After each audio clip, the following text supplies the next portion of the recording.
नमो अरिहन्ताणं नमो सिद्धाणं नमो आयर्याणं नमो वज्रायाणं नमो लोये सवसाहोणम् मोक्षमार्गस्य नेतारं भेत्तारं कर्मभूभृतां ज्ञातारं विश्वतत्त्वानां वन्दे तद्गुणलब्धये।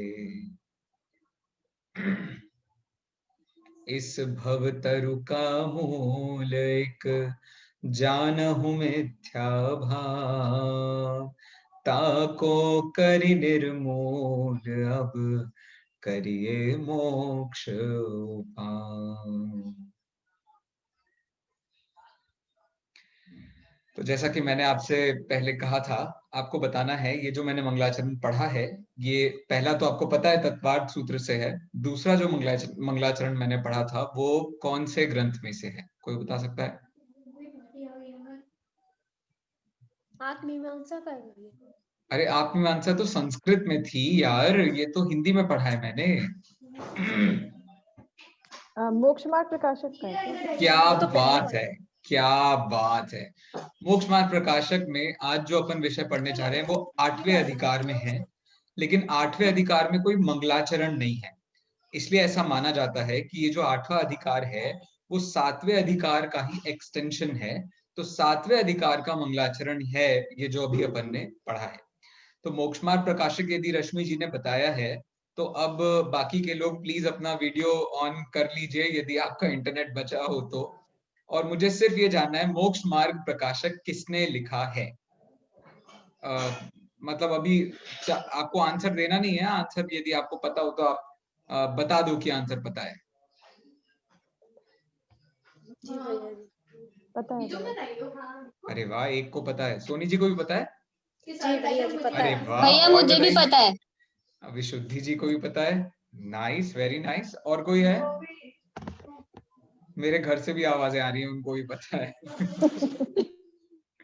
अच्छा चलो, तो मैं विशुद्धि जी को चांस देता हूँ। विशुद्धि जी बताइए, मोक्ष मार्ग प्रकाशक किसने लिखा है?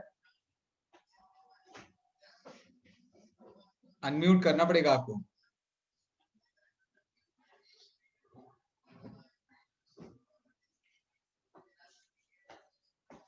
हाँ बोलिए विशुद्धि जी।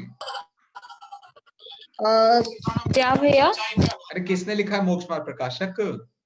टोडरमल जी ने। Very good, very good. Todarmal ji का सरनेम बता दो बस। सरनेम होता है ना, जैसे आपका जैन होगा, मेरा भी जैन है। जैसे सोनिया जी का शाह है, ऐसे क्या सरनेम था टोडरमल जी का? सर भैया सरनेम तो नहीं, पर वो खंडेलवाल जाति के थे। आयुष श्योर खंडेलवाल जाति के थे? हाँ हाँ, खंडेलवाल जाति के। और उसमें पल्लीवाल, पल्लीवाल होता है ना, हाँ पल्लीवाल गोत्र के थे। तो आई हाँ थिंक हाँ। ये खंडेलवाल ही हो सकता है, टोडरमल खंडेलवाल। या फेमस ज्यादा ये है टोडरमल। अरे ये कौन है? विशुद्धि का भाई होगा आई गेस। अच्छा, तो वो टोडरमल जी पल्लीवाल, ये उनका नाम जनरली माना जाता है। थोड़ा और आगे बढ़े अपन तो इनका जो ओवरऑल काम है, उन्होंने कितने पेजों का काम किया होगा, ऐसा कोई मुझे बता सकता है? टोटल इन ऑल यदि उनके काम को पेजेस में काउंट करें तो कितने पेज होंगे? हाँ विशुद्धि जी। अरे भैया वो मुझे सुनाई नहीं दिया था, इसलिए मैं पूछ रही थी और आपने रिपीट कर दिया। हाँ, कितने पेजेस में टोटल काम हुआ होगा उनका? जो भी बताना चाहता है वो अनम्यूट करके बता सकता है। Total number of pages that account for Todarmalji's overall work. अरे एक भी नहीं यार, ऐसा कैसे कर रहे हो आप यार? अच्छा चलो मैं बताता हूँ। श्लोक प्रमाण में उसे 1,00,000 श्लोक प्रमाण कहते हैं, और पेजेस थे टोटल 5,000। 5,000 के करीब उन्होंने पेज लिखे हैं, टीका और मौलिक ग्रंथ सब मिला करके। अच्छा, अब कोई मुझे बता सकता है कि उनकी मौलिक रचनाएं कितनी थी? टोडरमल जी की मौलिक रचनाएं कितनी थी? अच्छा चलो मैं बता देता हूँ, 4 थी। आपको नाम बताना है, आपको जितने का भी नाम पता हो आपको नाम बताना है, कोई भी नाम एक बता दीजिए, कोई भी एक नाम बता दीजिए टोडरमल जी की मौलिक रचनाओं में। अरे बोलो भैया, वो मौलिक रचना। अरे ग्रंथ एक भैया जी, ग्रंथ की मौलिक रचनाएं डिफरेंट है क्या? मौलिक रचना मतलब उन्होंने देखिए 2 तरीके के मेनली काम किए हैं, जो दूसरे ग्रंथों पर टीकाएं लिखी हैं और कुछ उन्होंने अपने ही मन से लिखा है। तो जो मन से लिखा है ना उन्होंने बिना किसी रेफरेंस के, उसको मौलिक रचना कहते हैं। तो सॉरी, हाँ, उनके द्वारा लिखा गया ग्रंथ। रहस्यमय चिट्ठी ये मौलिक रचना है? यस, रहस्यपूर्ण चिट्ठी, वेरी गुड वेरी गुड। और बताओ नाम। गोमट साहब का कुछ भी नहीं, लिखा उन्होंने गोमट कोई सार तो वो पाठ? टीका है ना, अच्छा, वो गोमट सार की तो टीका। टीका है। हाँ, संभव रचना। अरे वाह, क्या बात है, समव शरण रचना, ये भी उनकी मौलिक रचना है, बहुत बढ़िया। मोक्षमार्ग प्रकाशक, 3 हो गए, एक आखिरी बचा है, बताओ कौन सी आखिरी? गोमट गोमट सार सार की पूजन। उन्होंने गोमट सार पूजन। पूजन लिखी है और समव शरण रचना, ऐसे करके 4 इनकी मौलिक रचनाएं हैं। बाकी टीकाएं भी आप 4 में गिना सकते हो। कौन कौन सी टीका है? आत्मानुशासन की टीका उनकी है, इसके अलावा उनकी टीका है सम्यक ज्ञान जीव का। चंद्रिका, फिर हाँ। उनकी एक टीका है क्या बोलते हैं उसको, जीव पुरुषार्थ का। सिद्धि उपाय की टीका, वेरी गुड। और एक कौन सी रह गई? और एक कौन सी रह गई? त्रिलोक सार, एक त्रिलोक सार की टीका। और सम्यक ज्ञान चंद्रिका में वैसे गिन भी लेते हैं, तो सम्यक ज्ञान चंद्रिका में गोमट सार जीव कांड, गोमट सार कर्म कांड, फिर त्रिलोक सार, ये अर्थ संदृष्टि, लब्धि सार और क्षपणा सार, ये 5 टीकाएं उसमें गिनी जाती है। इस हिसाब से इनके बहुत सारे काम हैं। अच्छा मुझे, हाँ, माने मेरी आवाज आ रही है। अच्छा ये बताइए कि हाँ, उनकी आयु कितनी मानी जाती है?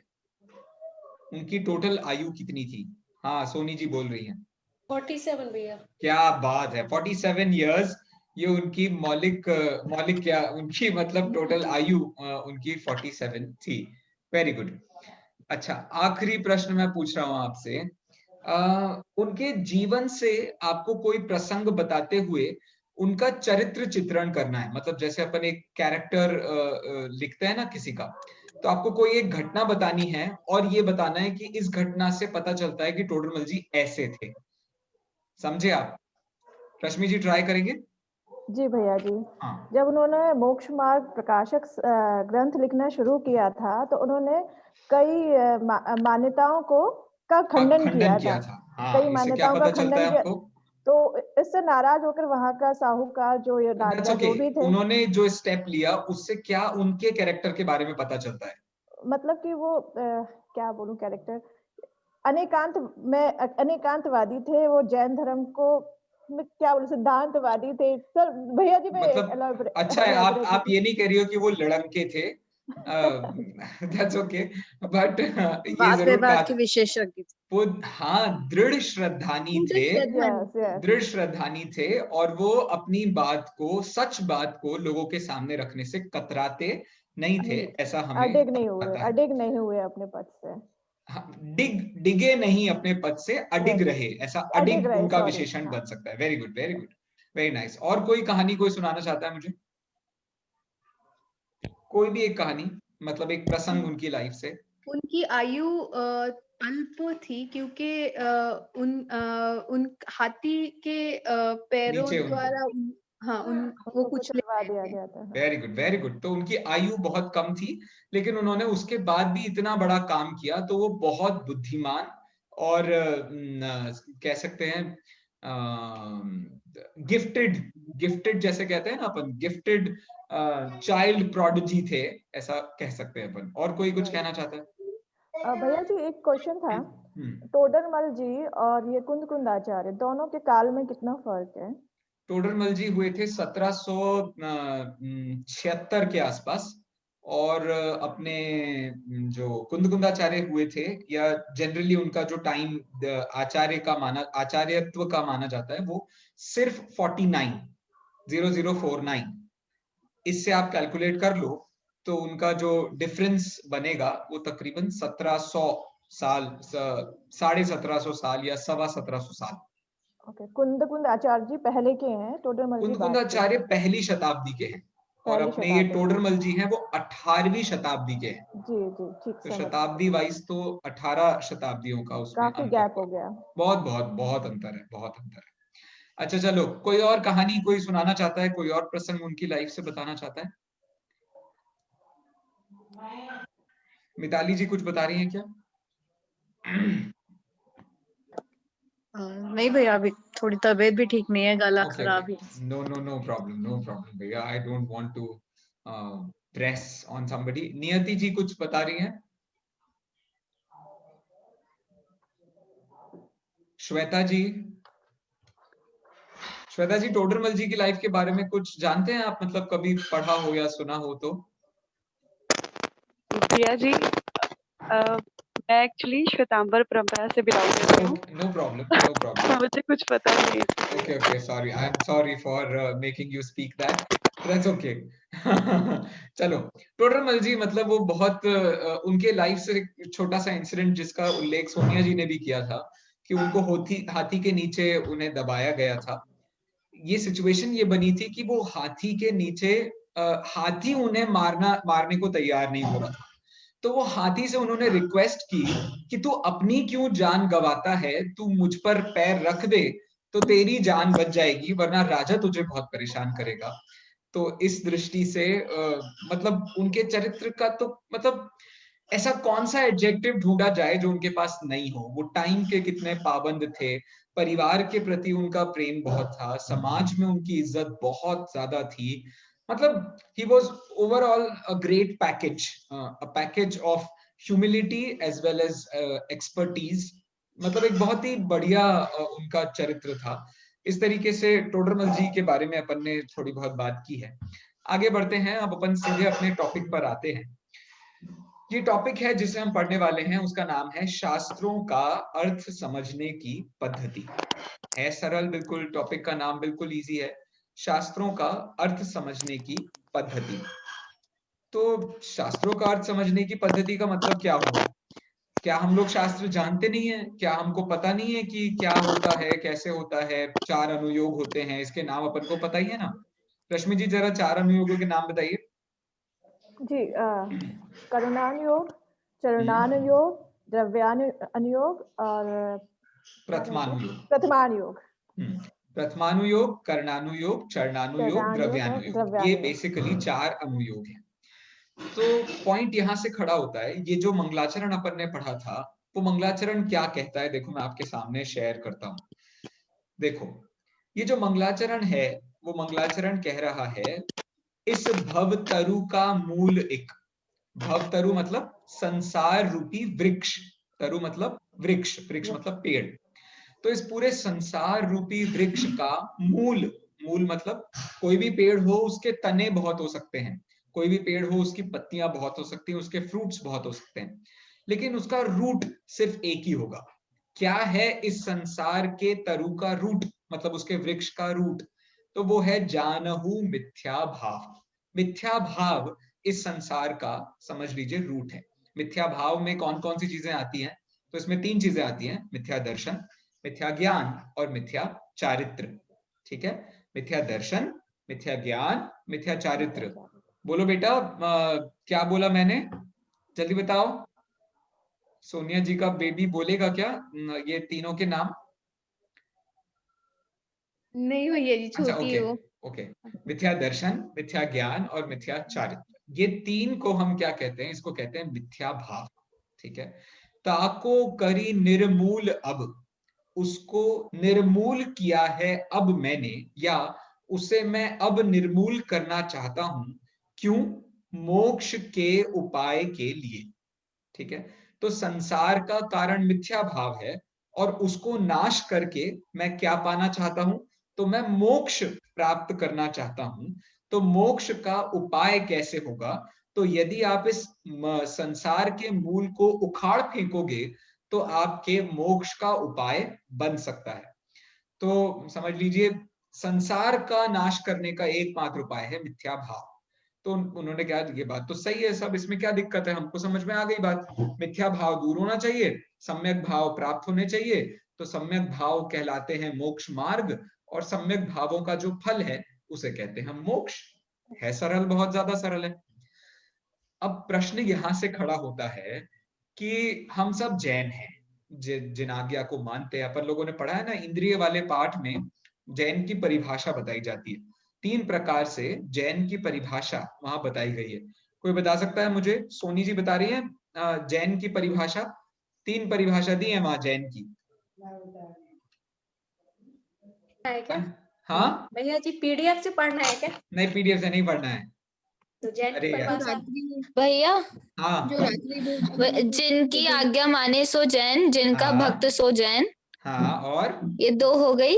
हाँ हाँ, ओके, जिन देव के बताए हुए मार्ग पर जो चलता है वेरी उसे गुड जैन। Very good. जिनका भक्त सो जैन, जिन आज्ञा को माने सो जैन, और जिन देव के बताए हुए मार्ग पर चले सो जैन। तो जिन आज्ञा को मानता है मतलब भगवान पर जिसको श्रद्धान है।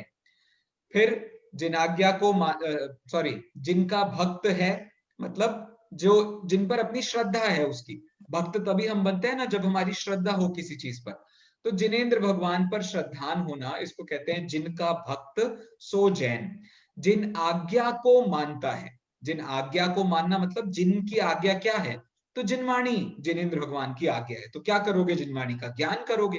तो इस दृष्टि से जो जिनेंद्र भगवान का ज्ञान करता है वो जैन है, और जिनेंद्र भगवान के बताए हुए मार्ग पर चलता है मतलब जिनेंद्र भगवान के चारित्र पर, मतलब जिसको जिनेंद्र भगवान का आचरण है उसको हम क्या कहते हैं? जैन। तो सीधी भाषा में जिनेंद्र भगवान के श्रद्धान ज्ञान आचरण करने वाले को क्या कहते हैं? जैन कहते हैं। है सरल परिभाषा। तो जिसको जिनेंद्र भगवान का श्रद्धान ज्ञान आचरण नहीं है उसको है मिथ्या भाव, और उसके कारण उसको है संसार। और जिसको जिनेंद्र भगवान का श्रद्धान ज्ञान आचरण है उसे है मोक्ष मार्ग, और वो ही मोक्ष प्राप्त करेगा।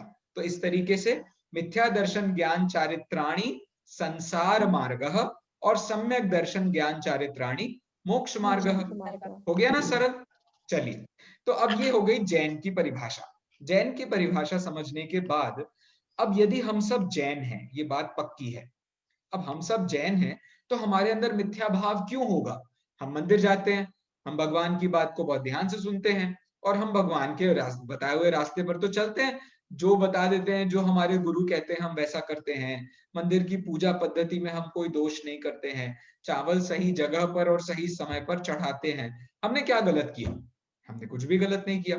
तो क्या हम सब जैन नहीं है? क्या हम सब में ये हम भी मिथ्या दृष्टि हो सकते हैं? ये क्वेश्चन जब खड़ा हुआ तो देखो उन्होंने उसका जवाब कैसे दिया।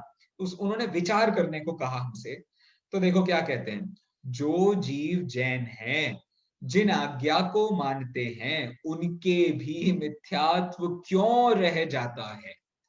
हमें आज यह समझना है, क्योंकि मिथ्यात्व का अंश भी बुरा है और सूक्ष्म मिथ्यात्व भी त्यागने योग्य है। कहने का मतलब, यदि कहीं भी हमारे मन में ऐसा बैठा हुआ है कि हम संसार को चलाना चाहते हैं या संसार के हम व्यवस्थापक बनना चाहते हैं, ये विचार आपको कहीं ना कहीं मिथ्यात्व की सुरक्षा करा रहा है।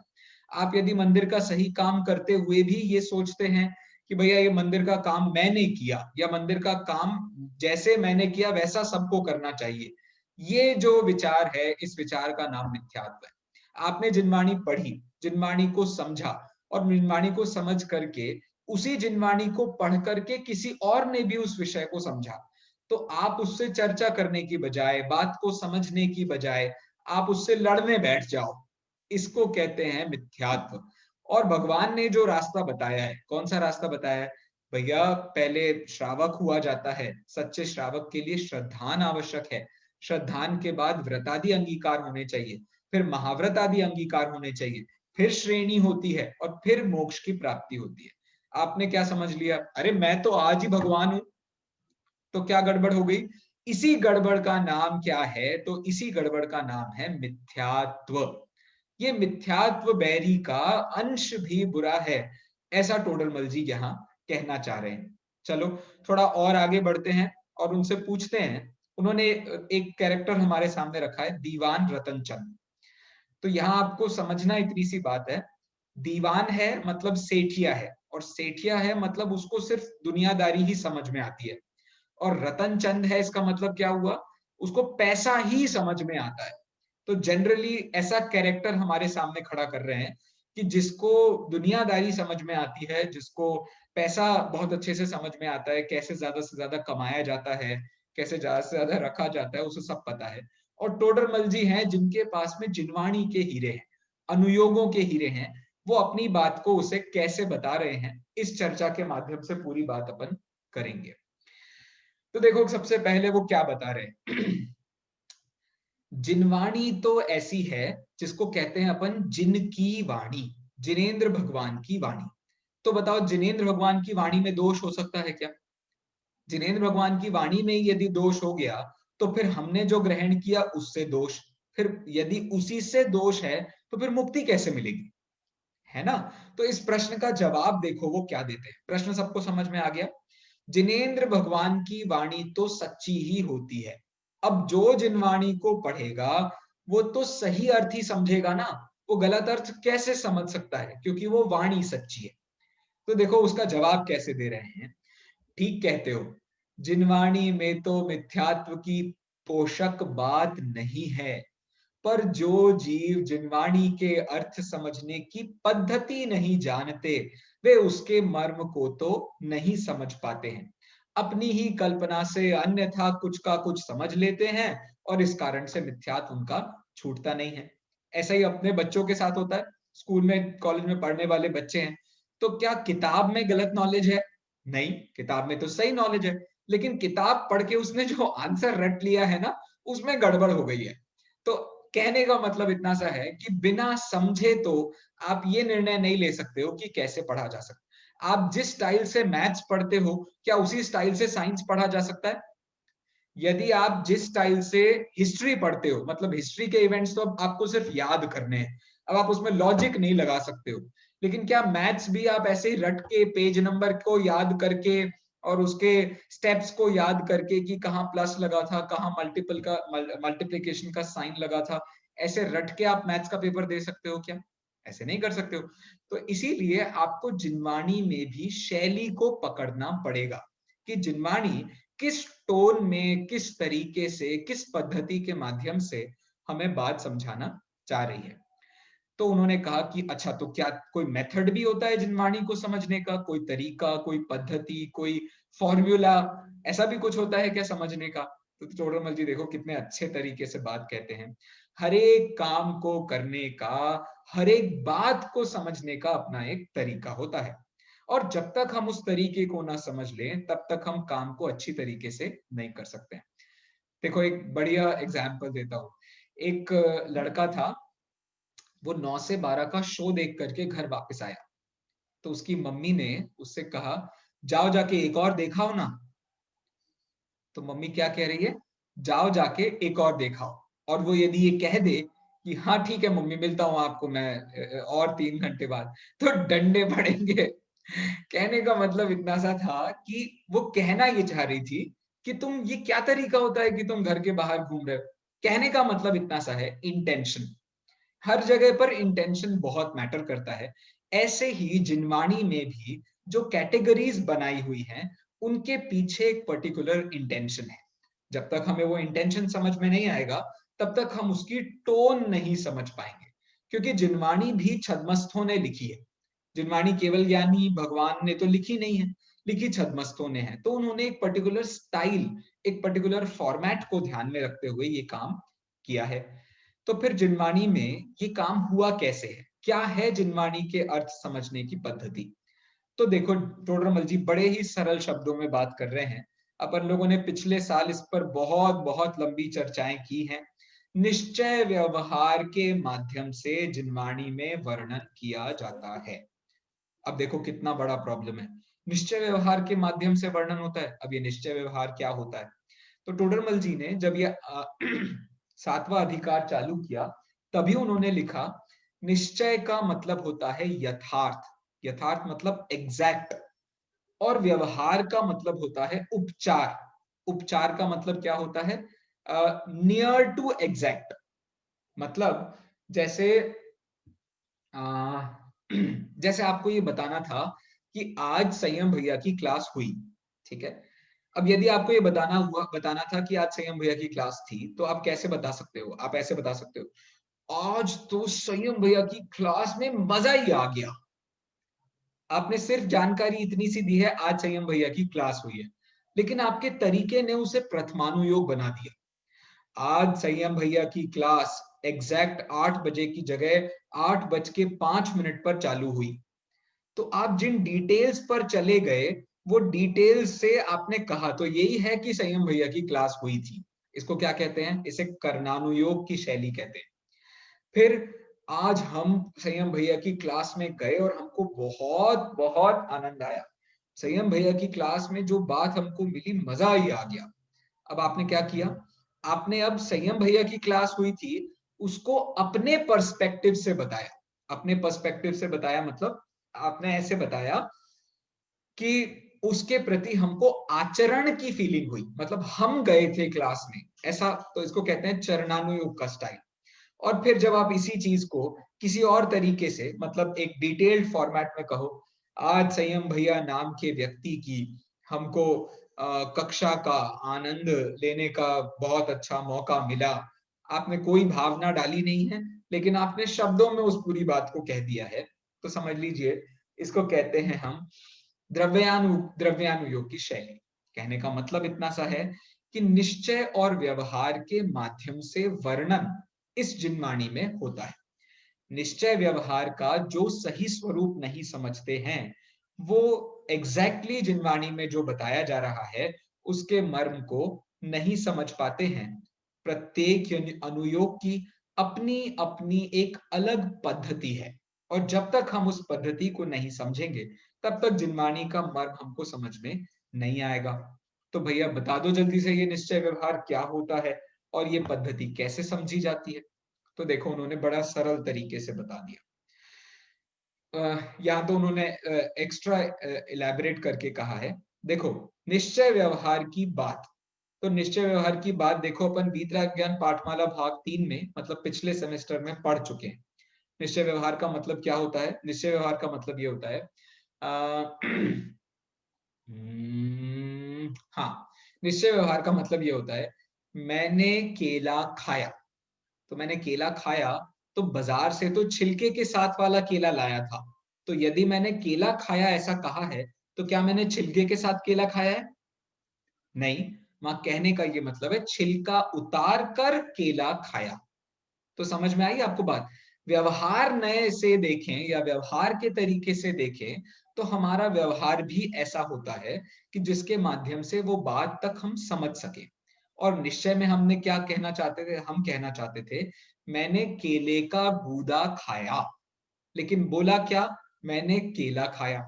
तो अब वो छिलके को अलग करके गूदा खाया, ऐसा ही हम जनरली इमेजिन करते हैं। इसको कहते हैं निश्चय व्यवहार। और निश्चय व्यवहार का जो सही स्वरूप नहीं समझता है वो बहुत हद तक गड़बड़ कर देता है। तो क्या है निश्चय व्यवहार का सही स्वरूप? देखो टोडरमल जी बिल्कुल सीधे सीधे कह देते हैं, यथार्थ का नाम निश्चय और उपचार का नाम व्यवहार। यथार्थ मतलब एग्जैक्टली हाउ इट इज, इसको कहते हैं निश्चय। और उपचार किसे कहते हैं? The one who is not exactly as it is, rather it only identifies or indicates the exact thing, उसको कहते हैं व्यवहार। जैसे भगवान महावीर का जो मोक्ष हुआ ना, भगवान महावीर का मोक्ष, वो एग्जैक्टली मैप में कहां से हुआ ये बता सकते हैं हम? एग्जैक्टली उनका मोक्ष पावापुर के कौन से स्थान से हुआ था ये बता सकते हैं हम? नहीं बता सकते हैं, लेकिन फिर भी हम ये तो बता सकते हैं कि उनका मोक्ष पावापुर से हुआ था। तो इसको कहते हैं यथार्थ और उपचार, वेर आप किसी चीज को डायरेक्टली बता रहे हो और जहां आप किसी चीज को इनडायरेक्टली बताने की कोशिश कर रहे हो, उसको कहते हैं यथार्थ और उपचार। जैसे दो लोग खेल रहे हैं, एक चेस का मैच है और दो लोग मिलकर के खेल रहे हैं, तो बताओ पहला आदमी दूसरे वाले आदमी के साथ खेल रहा है या पहला वाला आदमी दूसरे वाले आदमी के ऑपोजिट खेल रहा है? दोनों बातें सच है ना। तो ये समझने वाली बात है कि निश्चय और व्यवहार, जब ये दोनों अपनी अपनी बात कहेंगे तो कभी कभी ऐसा लगता है कि ये दोनों लड़ रहे हैं, लेकिन बेसिकली ये मिलकर के हमको एक पर्टिकुलर चीज बता रहे हैं। जैसे मुनिपना, अपन ने मुनिपने की बात करी। मुनिपना किसे कहते हैं? तो मुनिपना उसको कहते हैं कि जो समझ लीजिए भगवान के प्रति पूरी तरीके से समर्पित है। क्या मुनि उसे कहते हैं जो अपने सारे श्रद्धालुओं को बड़े ही आशीर्वाद देते हैं? क्या मुनि उन्हें कहते हैं जो बड़ी बड़ी बातों को सरल से सरल तरीके से बता देते हैं? ये भी मुनिपना है। और मुनिपना क्या है? जिसको दुनियादारी से कोई लेना देना नहीं है, वो सिर्फ अपने स्वरूप से, अपने आनंद स्वभाव में लीन रहते हैं, उन्हें दूसरों से कोई मतलब नहीं है।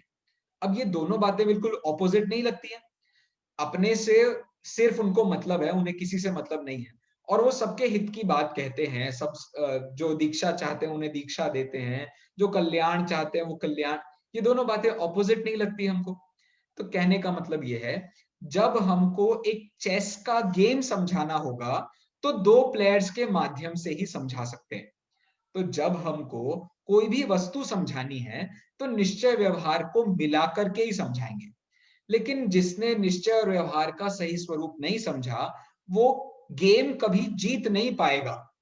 वो यही समझेगा कि हाँ चलो दोनों मिल करके खेलते हैं। अरे दोनों मिल करके खेलते हैं, दोनों एक दूसरे के ऑपोजिट खेलते हैं, दोनों बिल्कुल ऑपोजिट खेलते हैं। जब एक खड़ा होता है तो वो दूसरे को खड़े नहीं रहने दे सकता। बिल्कुल वैसी ही बात यहाँ निश्चय व्यवहार के साथ है। लेकिन यहाँ ऐसा नहीं है कि दोनों बराबरी के प्लेयर्स हैं।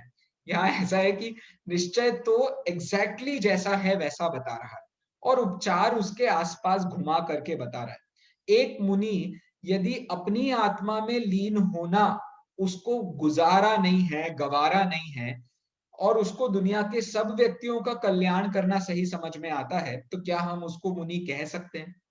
अरे भाई तू अपना कल्याण नहीं कर पा रहा है तो तू बाकी लोगों का कल्याण कैसे करेगा?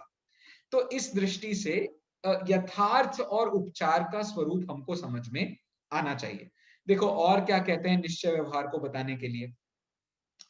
एक ही द्रव्य के भाव को उस स्वरूप ही निरूपण करना निश्चय नय है, और उस द्रव्य के भाव को अन्य द्रव्य के भाव स्वरूप वर्णन करना सो व्यवहार है। ठीक है, कैसे? देखो एग्जाम्पल देता हूं।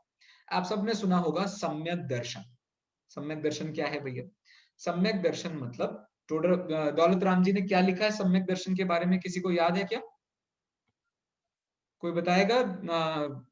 दौलत राम जी ने सम्यक दर्शन के बारे में क्या कहा है? अरे बोलो तो सही। मैं सिर्फ इसलिए बुलवा रहा हूं क्योंकि मुझे ऐसा लग रहा है कहीं लोग सो तो नहीं गए हैं, बोर तो नहीं हो रहे हैं। मुझे एक बार बस उसकी चिंता हो रही थी, बट नो। हाँ भैया वो 6 ढाला की लाइन है ना, हाँ हाँ, सम्यक साधे ज्ञान हुई पै भिन्न आराधो। ये सही है, लेकिन ये लाइन यहाँ लगनी चाहिए ना। मैं बताता हूँ। देखो तीसरे ढाल की पहली लाइन याद है किसी को? हाँ भैया याद है, तीसरी ढाल भी याद बोलो है। बोलो बोलो, पहली लाइन बोलो। और तीसरी ढाल की हाँ, तीसरी ढाल की क्या थी? आत्म कोहित है हाँ, सुख सो सुख, आकुलता बिन आकुलता कहिए। बिन कहिए। अब मुझे आकुलता दूसरे पैराग्राफ की फर्स्ट लाइन बताओ। देखो मैं बताता हूं, दूसरे पैराग्राफ की फर्स्ट लाइन है, पर द्रव्यन्ते भिन्न आप में रुचि रुचि सम्यक्त्व भला है। क्या कहा उन्होंने? पर द्रव्यों से भिन्न अपनी आत्मा में रुचि होना, इसको क्या कहते हैं? सम्यक दर्शन। और आपने सुना होगा सम्यक दर्शन किसे कहते हैं, देव शास्त्र गुरु के सच्चे श्रद्धान को सम्यक दर्शन कहते हैं, है ना सोनिया जी, ऐसे ही है। अब मुझे बताओ दोनों में से कौन सी वाली परिभाषा सही है? दोनों सही है। अरे यार ऐसे तो सारा गड़बड़ हो जाएगा। लेकिन सही है, सोनिया जी को पता है राज निश्चय व्यवहार का, इसलिए उन्होंने कहा दोनों सही है। लेकिन बात इतनी सी है, इसमें अब आपको खड़ा करने पड़ेगा प्रवचन सार की 80 नंबर की गाथा। प्रवचन सार का भी अपना शिविर चल रहा है बहुत बड़ा, तो उसमें 80वीं गाथा है। वो क्या कह रही है, वो बेसिकली इन दोनों के बीच में एक ब्रिज बना रही है। लेकिन जाने दीजिए, अपन बड़े बड़े ग्रंथों का नाम नहीं लेंगे, सरल है। एक द्रव्य के भाव को उसी का कहना, मतलब आत्मा में सम्यक दर्शन की पर्याय पैदा होगी, तो वो पर्याय किस द्रव्य की है, आत्मा नाम के द्रव्य की है। तो ये किसका कथन हुआ, निश्चय नय का कथन हुआ, ठीक है ना भैया। एक द्रव्य के भाव को उसी का निरूपण करना, वो सम्यक दर्शन पर्याय किस द्रव्य की है, तो आत्म द्रव्य की है, तो आत्मा में रुचि का नाम सम्यक दर्शन है, ठीक है। ये हो गया निश्चय नय से सम्यक दर्शन की परिभाषा। और व्यवहार नय से क्या परिभाषा है, उसी द्रव्य के भाव को, सम्यक दर्शन आत्मा में होगा, आत्मा का ही भाव है, उसी द्रव्य के भाव को अन्य द्रव्य के भाव स्वरूप वर्णन करना। अन्य द्रव्य के भाव मतलब देव के श्रद्धान का नाम सम्यक दर्शन, शास्त्र के श्रद्धान का नाम सम्यक दर्शन, गुरु के श्रद्धान का नाम सम्यक दर्शन। तो इसको क्या कहा हमने, व्यवहार से। तो अब आपको यदि पूरे को एक वाक्य बनाना हो तो कैसे बनेगा, देव शास्त्र गुरु के श्रद्धान पूर्वक अपनी आत्मा के श्रद्धान का नाम सम्यक दर्शन है। पॉइंट समझ में आया आपको। तो इस तरीके से ये दोनों को मिलाकर के बात हुई, और दोनों को सेपरेट सेपरेट बात कहेंगे तो कैसे कहेंगे, आपा का श्रद्धान करने का नाम सम्यक दर्शन, और अन्य सभी द्रव्यों का 6 द्रव्यों का, 7 तत्व का, देव शास्त्र गुरु का, किसी का भी श्रद्धान करने का नाम सम्यक दर्शन। ये कौन सा सम्यक दर्शन हुआ, ये हुआ व्यवहार सम्यक दर्शन। समझ में आ रही है आपको बात। तो ये है निश्चय व्यवहार का अपना अपना तरीका, अपने अपने तरीके से ये बात करते हैं। तो देखो ये प्रश्न पता है दीवान रतन चंद ने रखा था कि वो उसने भी अपनी तरह पुरानी क्लासें कुछ अटेंड करी थी, और उसमें से उसने ये बात बताई है। और देखो टोडरमल जी फिर उसको क्या कह रहे हैं। तब तो आपको ये भी मालूम होगा कि व्यवहार ने स्वद्रव्य पर द्रव्य को और उनके भावों को व कारण कार्यादिक को किसी में मिलाकर निरूपण करता है, और निश्चय ने उन्हीं को यथावत निरूपण करता है। तो जैसे अपन ने अभी सम्यक दर्शन का उदाहरण लिया था, उस पर ये परिभाषा को लगा लेते हैं। तो व्यवहार ने क्या किया था, देव शास्त्र गुरु के श्रद्धान का नाम सम्यक दर्शन। तो उसने क्या किया, स्वद्रव्य पर द्रव्य को मिला दिया, स्वद्रव्य पर द्रव्य को मिला दिया ना, कि देव शास्त्र गुरु को जान करके अपनी आत्मा के श्रद्धान का नाम सम्यक दर्शन, ये हो गया मिक्सचर। फिर उनके भावों को, तो कैसे उनके भावों को, अरहंत के द्रव्य गुण पर्यायों को जानकर अपने द्रव्य गुण पर्यायों को जानने का नाम क्या है, सम्यक दर्शन है। तो क्या कर दिया, उनके द्रव्य गुण पर्याय, अपने द्रव्य गुण पर्याय, उन दोनों को मिला दिया, ये भाव मिल गए, इसको उसने सम्यक दर्शन कहा। ये भी व्यवहार न्याय का कथन। और व्यवहार न्याय का कथन कैसा है, कारण कार्य। बताओ देशना लब्धि के बिना सम्यक दर्शन हो सकता है, मतलब गुरु के उपदेश के बिना सम्यक दर्शन हो सकता है, या समझ लीजिए जिनवाणी का अध्ययन किए बिना सम्यक दर्शन हो सकता है। बिना देव को, सच्चे देव को जाने क्या हमें सम्यक दर्शन हो जाएगा, नहीं। लेकिन तो अब क्या किया अपन ने, देव शास्त्र गुरु को बना दिया कारण, और उसका कार्य क्या बनाया, सम्यक दर्शन। तो कारण को कार्य में मिला दिया, तो कारण और कार्य को मिला करके जो निरूपण करता है उसको कहते हैं व्यवहार में। और निश्चय नहीं क्या है, क्या कहेगा, नहीं कोई देवशास्त्र गुरु के श्रद्धान को सम्यक दर्शन नहीं कहते हैं।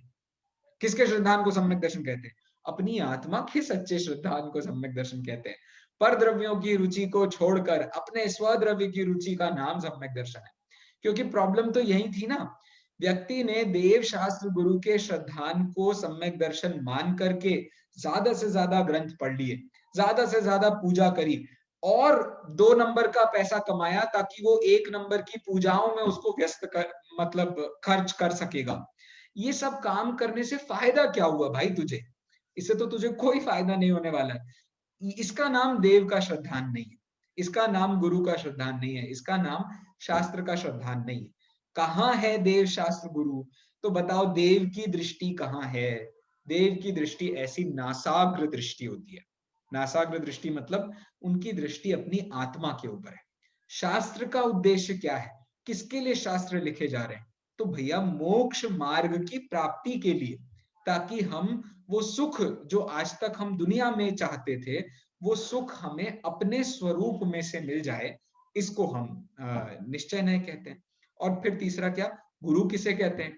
बताओ, वो गुरु जो ज्ञान ध्यान में लीन नहीं है और बैठ करके गप्पे मार रहा है, बताओ इसे गुरु कह सकते हैं हम?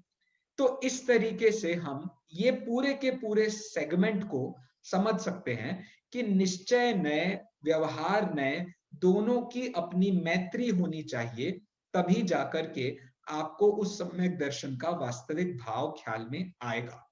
और फिर जब आप निश्चय नय पर अपनी दृष्टि डालोगे तो आपको सम्यक दर्शन की प्राप्ति हो सकती है। इस तरीके की बात अपन यहाँ कर रहे हैं।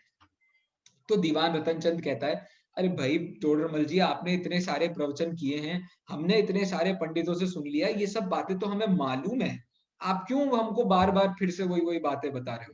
तो देखो टोडरमल जी क्या कहते हैं। अच्छा तो बताओ, मनुष्य तिर्यंच कौन है? मनुष्य तिर्यंच कौन है? तो अब देखो उसने क्या जवाब दिया होगा और टोडरमल जी ने उसकी कैसे खटिया खड़ी होगी, इस पर अब जरा ध्यान देते हैं अपन। तो देखो, सॉरी, तो उसने कहा कि ये कौन है? तो ये तो जीव हैं। टोडरमल जी ने कहा, अच्छा जीव हैं? तो रतनचंद जी ने कहा, हाँ जिनवाणी में तो लिखा है कि उनको जीव कहते हैं। तो देखो टोडरमल जी बता रहे हैं, भाई ये जिनवाणी को तूने क्या पढ़ा है और जिनवाणी का सही अर्थ क्या है? तो वो जवाब देते हैं, जिनवाणी में व्यवहार से देव, तिर्यंच, नारकी, मनुष्य, इन सब पर्यायों को जीव कहा है, लेकिन सो पर्याय ही का नाम जीव नहीं है। बताओ, ये जो शक्ल दिख रही है इसका नाम जीव है? ये जो तिर्यंचों का अपने को साइंस मिलते हैं उसका नाम जीव है? इन सबको जीव कहते हैं क्या? अरे भाई ये तो असमान जातीय द्रव्य पर्याय हैं, ये तो सब व्यंजन पर्याय हैं, ये वास्तव में जीव हैं क्या? क्या इसको जो महसूस हो रहा है वो इसका महसूस करना, वो जीव का महसूस करना है या पुद्गल का महसूस करना है? ये सॉफ्ट है या रफ है या जैसी भी है, ये तो सब शरीर का महसूस करना है। पर्याय तो जीव पुद्गल के संयोग रूप है, वहां निश्चय से जीव द्रव्य भिन्न है, उसको ही जीव मानना। अब तुम शरीर वाले आत्मा को आत्मा मत मान लेना, उसके अंदर रहने वाला आत्मा आत्मा है। यदि तुमने संयोग से शरीरादि को भी उपचार से जीव कहा, सो कथन मात्र ही है। कथन मात्र ही है मतलब it's only for indicating, actual आत्मा वहां नहीं है। अब जैसे बार बार आपको बात करनी है, जैसे अपने कमरे में कितने लोग बैठे हैं, अपने जूम मीटिंग में कितने लोग बैठे हैं, अब इनके बारे में बात करनी है, तो हमारे लिए इजीएस्ट तरीका क्या होता है? इजीएस्ट तरीका, मिताली जी हैं, नियति जी हैं, रश्मि जी हैं, शालिनी जी हैं, संयम है, श्वेता जी हैं, सोनी जी हैं, विशुद्धि जी हैं, सब लोग हैं, ठीक है, स्वाति जी हैं, सब लोग हैं। ये सबसे इजीएस्ट तरीका है बताने का। वरना क्या है? वरना क्या कहोगे आप ये कहोगे, विशुद्धि जी की आत्मा के द्वारा ज्ञान होने, सॉरी, जिस आत्मा के द्वारा ज्ञान हो रहा है, ऐसी आत्मा जब विशुद्धि नाम के शरीर का आकार लेकर के बैठी है तो ऐसी विशुद्धि है। फिर ऐसे ही मिताली जी पर ऐसे ही निकली। तो इतना सारा डिटेल हम नहीं कर सकते, इसलिए हम डायरेक्टली बोल देते हैं ये विशुद्धि जी हैं, ये मिताली जी हैं, ये निखिली जी हैं। लेकिन क्या सच में जीव हैं ये? क्या सच में हम जीव के बारे में बात कर रहे हैं? क्या सच में हम जीव के स्वरूप पर बात कर रहे हैं? तो वो कह रहे हैं नहीं, ये सब जीव का स्वरूप नहीं है, ये सिर्फ कहने की बात है।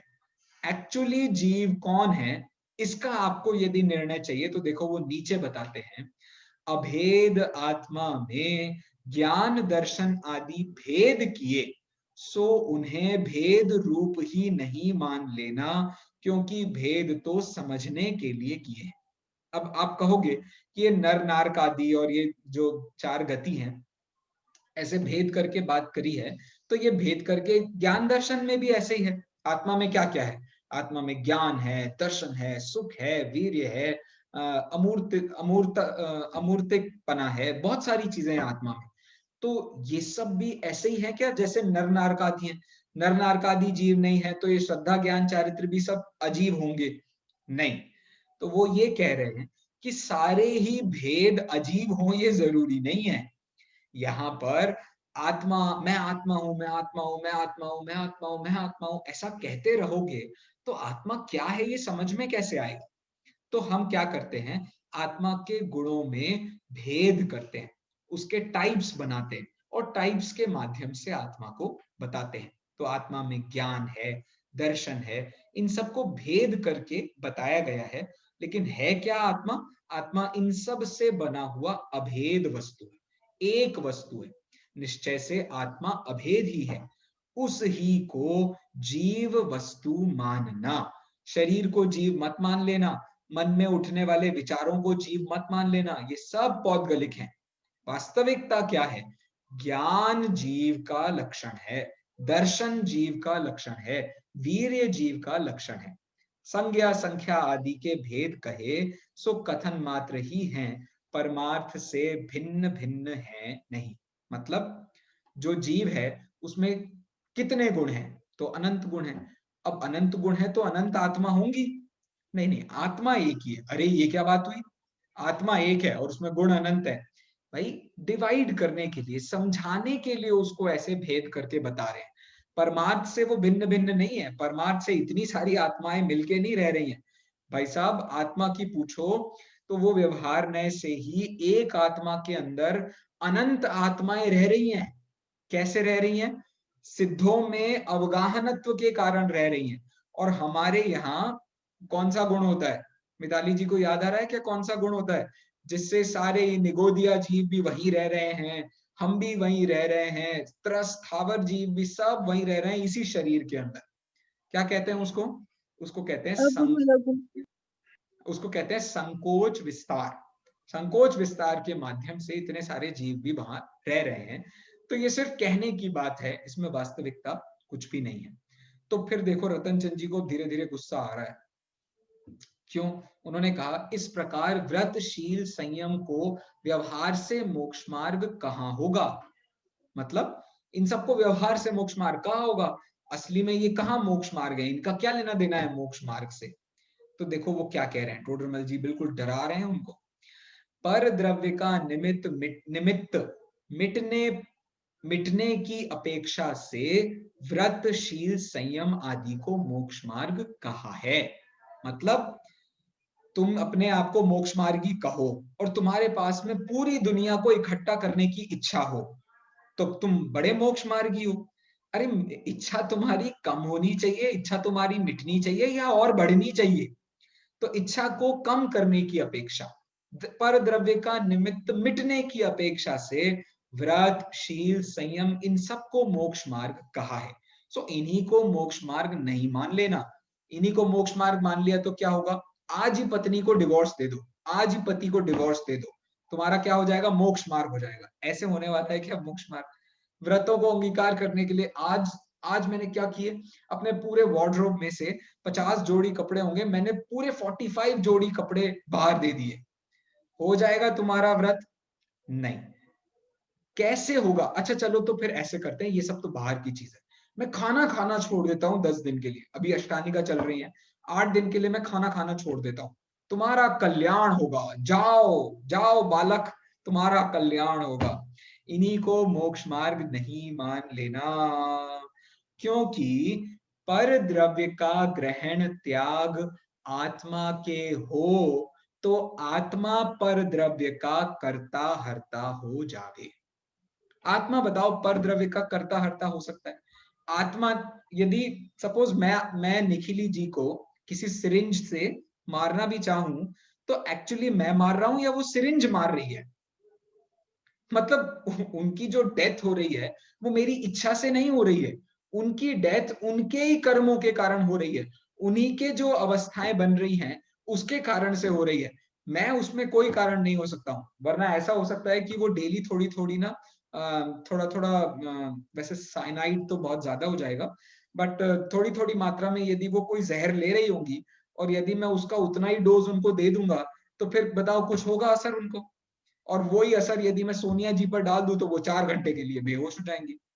तो कहने का मेरा मतलब सिर्फ इतना सा है कि ये परद्रव्य के निमित्त मिटने की अपेक्षा व्रतशील संयम आदि को मोक्ष मार्ग कहा है। लेकिन अगर ये सच में मोक्ष मार्ग हो गए तो कितनी बड़ी दिक्कत हो जाएगी, आत्मा की सदैव के लिए अवहेलना हो जाएगी। आत्मा की कोई जरूरत नहीं है, आत्मा तुम हो इसे जानने की भी जरूरत तुम्हें नहीं है। क्या करो, तुम व्रत धारण कर लो, तुम शील धारण कर लो, तुम संयम धारण कर लो, जंगलों में घूमो। तुम टोडर कुंदकुंदाचार्य ने ऐसे ऐसे शब्दों का प्रयोग किया है, मेरे को तो अभी शर्म आएगी कहने के लिए कि ऐसे मुनिराज जो ऐसा मानते हैं कि व्रतशील संयम आदि करने से तुम्हारा कल्याण हो जाएगा, या ऐसी सब बातों के लिए उन्होंने ऐसे ऐसे गंदे गंदे वर्ड्स यूज किए हैं। आपको पढ़ने का मूड हो तो आप अष्टपहाड़ में पढ़ लेना। अभी फिलहाल तो अपनी बात इतनी सी है, आत्मा पर द्रव्य का कर्ता हर्ता हो जावे तो आत्मा के अस्तित्व का ही अभाव हो जाएगा, और आत्मा के अस्तित्व का अभाव हो गया तो फिर किसके श्रद्धान से मोक्ष मिलेगा, किसके ज्ञान से मोक्ष मिलेगा, किसके आचरण से मोक्ष मिलेगा? देव शास्त्र गुरु का ऐसा श्रद्धान करने का नाम मोक्ष मार्ग नहीं है। इसलिए आत्मा अपने रागादिक को त्याग कर वीत रागी होता है। देखिए, भगवान बनने की प्रोसेस में देव का श्रद्धान इतना इंपॉर्टेंट नहीं है जितना इंपॉर्टेंट वीतरागी होना है। हम भगवान को नमस्कार करते हैं तो सबसे ज्यादा इंपॉर्टेंट गुण जिस पर हम उनको नमस्कार करते हैं वो है वीतरागता। अब वीतरागता तुम्हें अचीव करनी है तो बताओ कब तक तुम देव की बात सुनोगे, कब तक तुम शास्त्र की बात सुनोगे, कब तक तुम समझ लीजिए गुरुओं की बात सुनोगे? और उनकी बात में यदि तुम्हारा आत्महित बताया जा रहा है तो भैया आत्महित का विचार करना, तो इस बात का विचार क्यों नहीं करता है कि तू आत्मा है?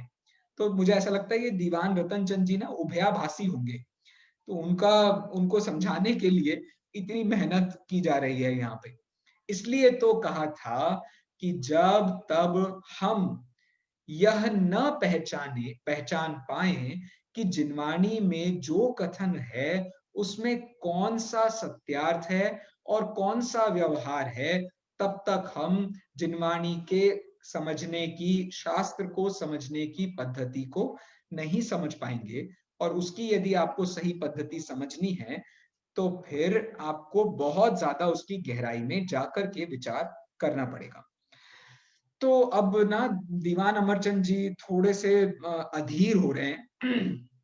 उन्होंने कहा अच्छा इतनी बात है तो मुझे इतना बता दो व्यवहार का कथन ही क्यों है जिनवाणी में? जिनवाणी में फिर व्यवहार ने का कथन ही करने की जरूरत नहीं थी। तो देखो निखिली जी, आप बता सकते हो मुझे कि अपन लोगों ने पहले इसका क्या आंसर ढूंढा था?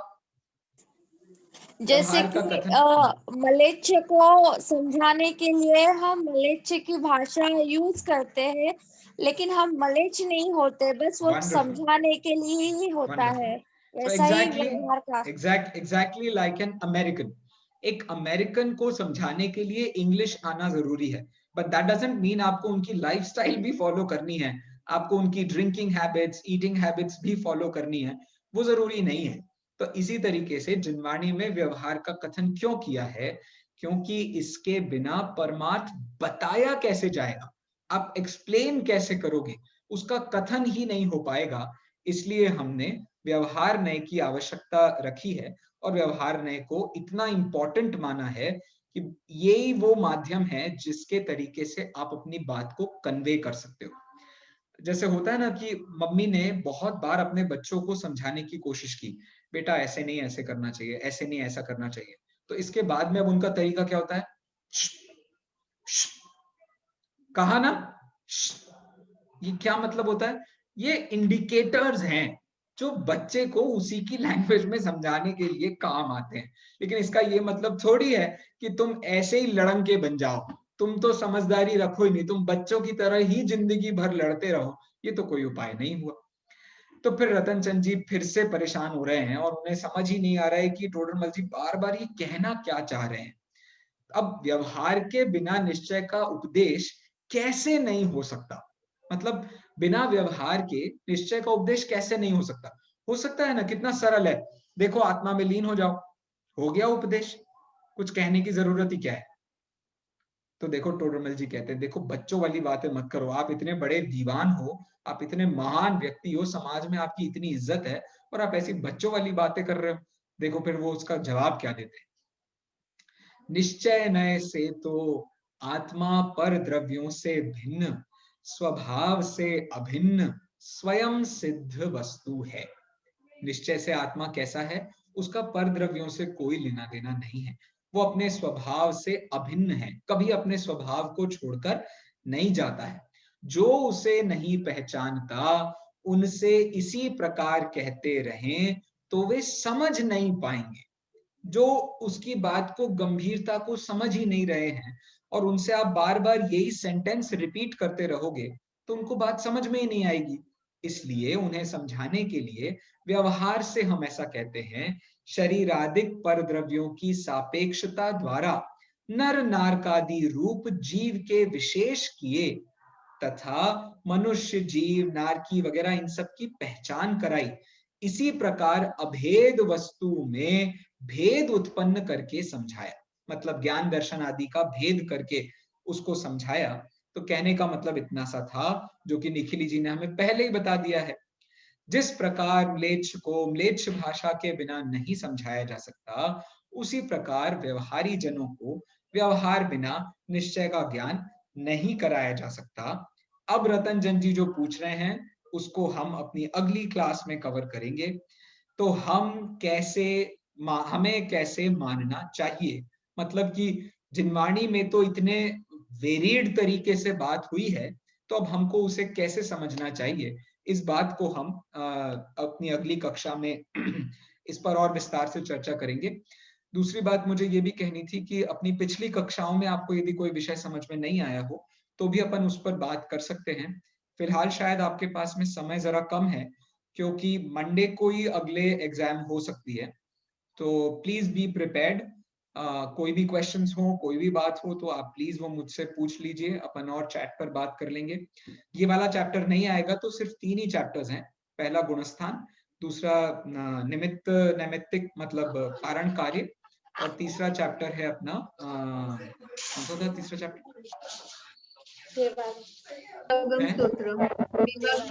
हाँ, देवागम स्तोत्र। ये 3 चैप्टर को अपन एग्जाम में कवर करने वाले हैं। I hope you have a good time, please अच्छे से पढ़िएगा। हाँ बोलिए, कोई कुछ कह रहे हैं? भैया जी, हाँ करेंगे क्या?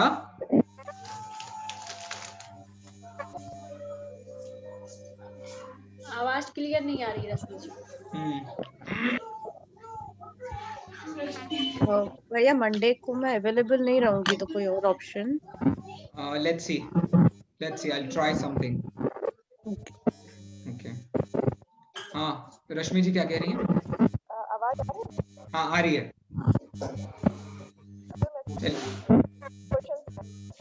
आपके कुछ क्वेश्चंस हैं? जी तो हाँ प्लीज अपन चर्चा कर लेते हैं और आप ग्रुप पर ही भेजना तो सब लोगों के सामने ही बात हो जाएगी। ठीक है, चलिए, thank you very much everybody. जय जिनेंद्र, सी यू इन अ व्हाइल। जय जिनेंद्र।